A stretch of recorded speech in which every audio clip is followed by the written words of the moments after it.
एक बहुत बढ़िया पॉडकास्ट है diary of a CEO. It's hosted by Steven Bartlett और उन्होंने रिसेंटली एक एपिसोड किया था टिम फेरिस के साथ, जो कि एक और पॉडकास्ट के होस्ट हैं called the Tim Ferriss show, one of the most popular shows in the world.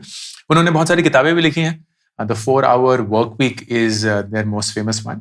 एक और बहुत बढ़िया किताब थी tools of the titans. Anyway, the reason I am talking about Tim Ferriss and diary of a CEO is because इस episode में उन्होंने एक बहुत पावरफुल फ्रेमवर्क के बारे में बात करी which he uses to learn anything new in life. और मुझे लगा ये सबके साथ शेयर करना पड़ता है। The framework is called the DSSS framework and इसको ब्रेक डाउन करने की कोशिश करेंगे। एक दो लाइव एग्जांपल्स यूज करेंगे to see how it really works and apply it to anything new. पहला स्टेप D, deconstruct.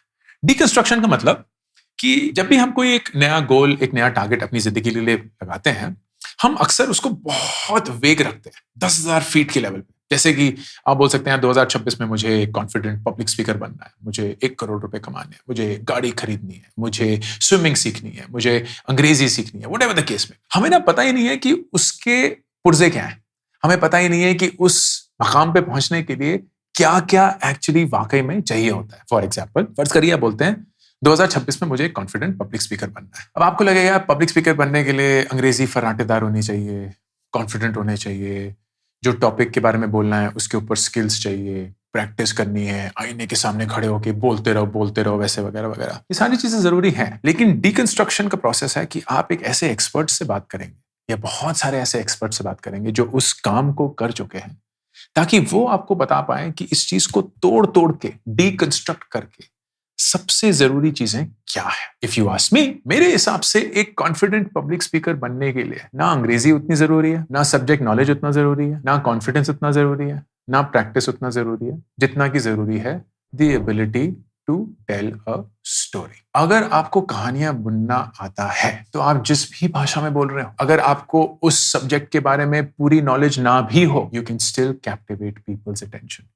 क्योंकि हम सब ने कहानियों से ही दुनिया को सीखा है। जब हम पैदा हुए थे तब हमारे नाना नानी, दादा दादी, माँ पापा हमें 1 2 3 4 ABCD थोड़ी बताते थे, क ख ग घ से थोड़ी हमारे से बातें करते थे। वो कहानियों से हमारे साथ बात करते थे, वो हमें कहानियां सुनाते थे जिसकी वजह से हम दुनिया के बारे में जाने, खुद के बारे में जाने, उनके बारे में जाने, अपने परिवार के बारे में जाने। कहानियां is the foundation of how we understand the world and relate to it. तो जब भी कहानियां आ जाती है ना, हम एकदम मोहित हो जाते हैं। एंड जब तक कहानियां नहीं आती हैं तब तक हम बड़े हाँ ठीक है, ठीक नहीं है, हम बहुत ऑब्जेक्टिव होते हैं। जैसे अगर आपको बताना पड़ेगा यार 1 + 1 2 है, तो आप 1 + 1 2 बता सकते हैं, या अगर आप उसके बारे में कहानी पे रोएं, then you will be able to establish that fact a lot deeper and powerfully. That is the process of deconstruction, जहां आप उस 10,000 फीट वाले गोल को, अरमान को, ख्वाहिश को ब्रेक करेंगे using the help of an expert, जो आपको वाकई में बताएगा what is the most important element. And जितने सारे एक्सपर्ट से आप बात करेंगे उतनी ही ये लंबी लिस्ट निकलेगी। Which brings us to the second stage, selection. Selection का मतलब एक्चुअली सिलेक्शन के लिए जो प्रिंसिपल होता है वो होता है 80-20। 80-20 rule is also called the Pareto principle, PARETO, named after the person who came up with this principle. What it says is कि दुनिया में जो सबसे इंपॉर्टेंट चीजें हैं, which are 80% of the impact, 80% of the volume, 80% of the value, it mostly lies in 20% of the things, not 100% of the things. So, interview में जो सवाल पूछे जाएंगे, 80% of the interview will be determined by 20% of the questions. Syllabus जो है exam के लिए, 80% of the syllabus can be covered by 20% of the chapters. आप जिस ढंग से उस एग्जाम को अटेम्प्ट करेंगे, 80% of your marks will be determined by 20% of the questions जो आप अगर सही से अटेम्प्ट करेंगे, you will be able to get that. That's the same that applies to the goal as well. आपके पास ये पूरे एक्सपर्ट्स की लिस्ट आ चुकी है। अब इसमें से सारी चीजें जरूरी नहीं है, आपको पता करना है कि सबसे ज्यादा जरूरी चीजें क्या है, which will again happen through conversation with experts, through your research, through your understanding. फर्ज करिए कि आप अंग्रेजी सीखना चाहते हैं। अब अंग्रेजी के कितने शब्द? So let's say how many approximate words exist in the English language? ठीक है, मैं ChatGPT से पूछ रहा हूँ, देखने के आंसर में। तो टोटल इंग्लिश वर्ड्स जो हैं 10 से 12 लाख हैं।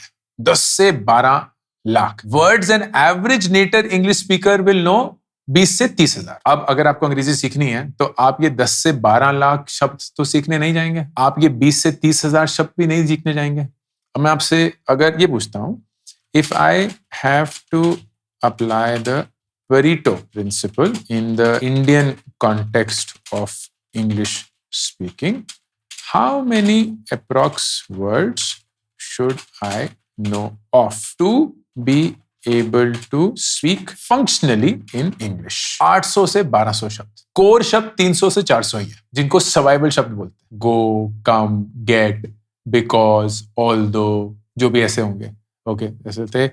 Give me a list of these 4 words. ये हो गए।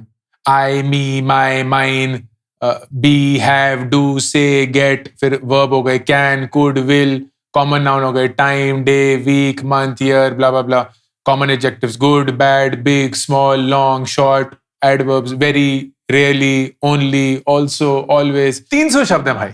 20,000 30,000 शब्द हैं, 10-12 लाख तो टोटल है। आपको मात्र 300 याद करना। So now understand that if you had a list of all of these things, how do you get to that selection? The Pareto principle. Using the guidance of experts, using the guide of research and determining कि ये कौन से 80% value के लिए 20% चीजें मुझे करनी है। Which brings us to the third stage. Third stage is sequencing. Sequencing का मतलब हर एक चीज सही एंड सेम लेवल पे नहीं है। फर्ज करिए ये 300 वर्ड्स भी हैं, इन 300 में से सारे वर्ड सेम लेवल पे नहीं है। कुछ वर्ड ज्यादा जरूरी हैं, कुछ वर्ड उसके बाद, कुछ वर्ड उससे कम। There is a sequence, there is an order of it, and that is very important. For example, again अगर आप पब्लिक स्पीकर बनना चाहते हैं, 2026 का आपका अरमान, तो आपको लगेगा यार पहला होना चाहिए कि हम ग्रामर सीखें, नाउन क्या होता है, प्रोनाउन क्या होता है, वर्ब क्या होता है, एडजेक्टिव क्या होता है, कनेक्टर्स क्या होते हैं, वगैरह वगैरह। बोलूंगा नहीं। अगर आप किसी टूरिस्ट शहर में गए होंगे इस देश के, जहां बहुत सारे फॉरेन टूरिस्ट आते हैं, आप देखेंगे वहां दुकानदार जो है फर्राटेदार अंग्रेजी बोल रहे हैं। 8वीं पास भी नहीं होंगे वो, शायद कभी स्कूल भी नहीं गए, लेकिन अंग्रेजी, फ्रेंच, जर्मन, चाइनीज, जापानीज सब बोल रहे हैं। कैसे? उन्हें कोई आइडिया नहीं है कि नाउन, प्रोनाउन, एडजेक्टिव, वर्ब क्या होता है। उन्हें तो शायद ये भी नहीं पता होगा क्योंकि अलग अलग जो वर्ड्स हैं उनके मीनिंग क्या है। उन्हें सेंटेंसेस पिरोने आ गए। उन्हें ये पता है वेयर आर यू फ्रॉम का मतलब आप कहां से हैं, एंड उन्हें समझ भी आ गया है कि उनकी जो सेंटेंसेस हैं वो भी बेसिक स्ट्रक्चर पे ही होते हैं, एंड वो वैसे ही बात करते हैं। So what they figured is in the sequencing order, मुझे नाउन, प्रोनाउन वगैरह सब नहीं सीखना है। मुझे as a public speaker, as a confident speaker phrases सीखने हैं, daily frequently used phrases. What's your name, what time is it, where are you going, when are you coming, how are you, where are you from. ये commonly used phrases will again cover 80% of what the world says, and मुझे इन चीजों को पहले सीखना होगा। अगर मैं इन चीजों को पहले सीखूंगा, then I will understand the next thing and the next thing and the next thing. That's sequencing. And then the fourth thing, stakes. आप दाव पे क्या लगाएंगे, क्योंकि वो बहुत जरूरी है दोस्त।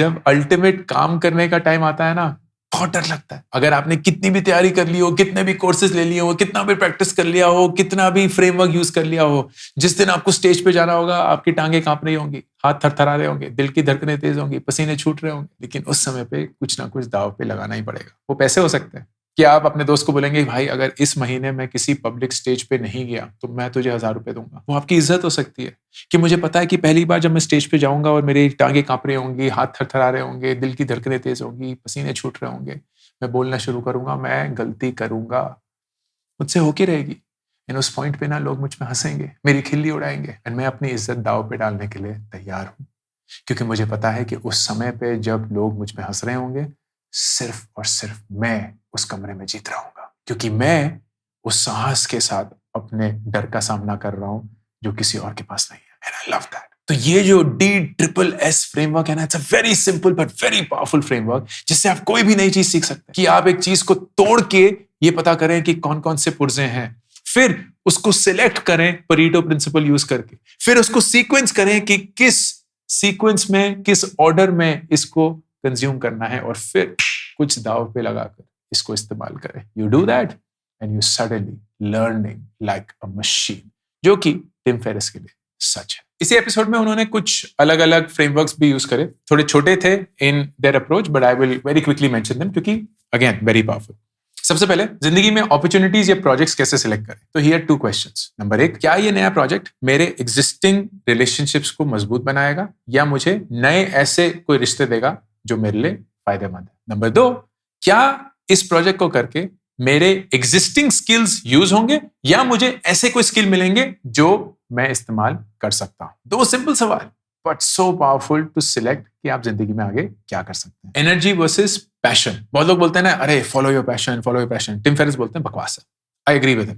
इसलिए यार पैशन कुछ नहीं है, सब कुछ एनर्जी है। आप किस चीज को एनर्जी देते हैं, किस चीज से आपको एनर्जी मिलती है, एंड आप किस चीज के लिए ऑप्टिमाइज कर रहे हैं। तो ये 3 क्वेश्चंस। नंबर 1, इस एक्टिविटी को करके क्या मुझे नींद आती है या मैं जाग जाता हूं? क्या मैं इस एक्टिविटी को 5 और घंटे कर सकता हूं कि नहीं? Which is such an insane filter to determine कि आप वाकई में इसको एंजॉय करते हैं कि नहीं। नंबर 3, क्या मैं इस एक्टिविटी को 15 मिनट के बाद रोकना चाहता हूं? Which is again a question of क्या ये मुझे बोर कर रहा है या मेरी एनर्जी मुझसे छीन रहा है। When you ask these 3 simple questions, instantly पता चल जाता है कि कौन सी चीजें आप वाकई में करना चाहते हैं, कौन सी चीजें आप नहीं करना चाहते, बट आप शायद अपने आप को फोर्स कर रहे हैं। Relationship investment strategy. Tim Ferriss बोलते हैं कि साल के अंत में अपने आप से ये पूछिए कि क्या इस साल मेरी जिंदगी के जो सबसे अहम 5-10 रिश्ते हैं उनमें मैंने वक्त और एनर्जी सही मात्रा में इन्वेस्ट करी या नहीं। क्योंकि हर एक इंसान ना नए रिश्ते, नए नेटवर्क, नए कनेक्शंस, इनके पीछे भाग रहा है। तो जो वाकई में हमारे लिए काम कर रहे हैं, जो हमारे लिए अहम हैं, जो हमारे लिए जरूरी हैं, उनको हम इग्नोर करना शुरू कर देते हैं। एंड टिम फेरिस सेज उनमें ही सबसे ज्यादा इन्वेस्ट करना होगा क्योंकि वही सबसे ज्यादा आपको returns over a period of time देंगे। सो इन्वेस्ट, और are you investing in the 5-10 most important relationships you have every single year? And फिर finally एक बहुत ही radical thought उन्होंने शेयर किया of mini retirement। ये हर एक इंसान नहीं कर सकता। टिम फेरिस उस मकाम पे पहुंच चुके हैं, and किसी उम्र पे, किसी पैसे के बाद ही इस मकाम पे पहुंचा जाता है, but nonetheless I'll share it। He says कि मैं साल में 4 महीने गायब हो जाता हूं, कोई लैपटॉप नहीं, फोन को सिर्फ मैप्स और ऊबर के लिए यूज करूंगा, and I will just completely disappear. इससे 3 चीजें होंगी। नंबर 1, मुझे ये पता चलेगा कि मेरी जो एग्जिस्टिंग दुनिया है, चाहे वो मेरा बिजनेस हो, चाहे वो मेरे रिश्ते हो वगैरह, क्या वो मेरे बिना रह सकते हैं या नहीं, which is a great test. Number 2, burnout prevent करता हूं, क्योंकि अगर मैं सिर्फ भागता रहा 8 महीने, 9 महीने, 10 महीने, 12 महीने, then I will burn out at some point of time and मैं लंबी रेस नहीं भाग पाऊंगा। सो ये 4 महीने मुझे रिकवर करने को मिलते हैं। नंबर 3, मोस्ट इंपॉर्टेंट, पर्सपेक्टिव मिलता है। जब आप अपने रोजमर्रा की जिंदगी, उसकी जद्दोजहद से बाहर निकलते हैं, that's when you figure out things for what they are. Clarity मिलती है, पता चलता है कि कौन सी चीज जरूरी है, कौन सी चीज नहीं है, and that's what this break gives it. Again as I said, हर एक इंसान के लिए नहीं है, लेकिन अगर आप कर सकते हैं, दैट्स अ वंडरफुल थिंग। 4 महीने शायद एक ओवरकिल है, अगर 4 दिन भी कोई कर ले वो भी काफी है मेरे हिसाब से। But it is very important for you to switch off and go off your work to realize whether it can survive without you, to prevent burnout and to get a new perspective in life। बहुत बड़ी episode है, please देखिएगा अगर आपके पास वक्त मिले, लेकिन अगर ना मिले तो कम से कम इस एपिसोड से मुझे जो सबसे इंपॉर्टेंट चीज मिली वो मैं आपके साथ शेयर करना चाहता था, which was the DSSS framework to learn anything new, and I hope this was useful। ये है अंकुर बारिकू का ऑफिशियल करियर्स यूट्यूब चैनल और मैं हूं Ankur Bariku, signing off. I'm super thrilled to announce my new latest project, India Genius Challenge। ये एक nationwide hunt है भारत के brightest young students का, aged between 13 to 15 years।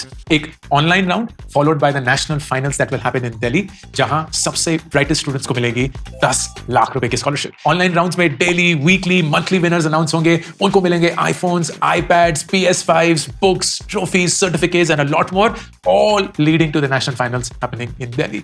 Please अगर आप किसी 13 से 15 साल के बच्चे को जानते हैं, आपके परिवार में कोई है या आप खुद वो हैं, then log on to indiageniuschallenge.com and start playing the challenge।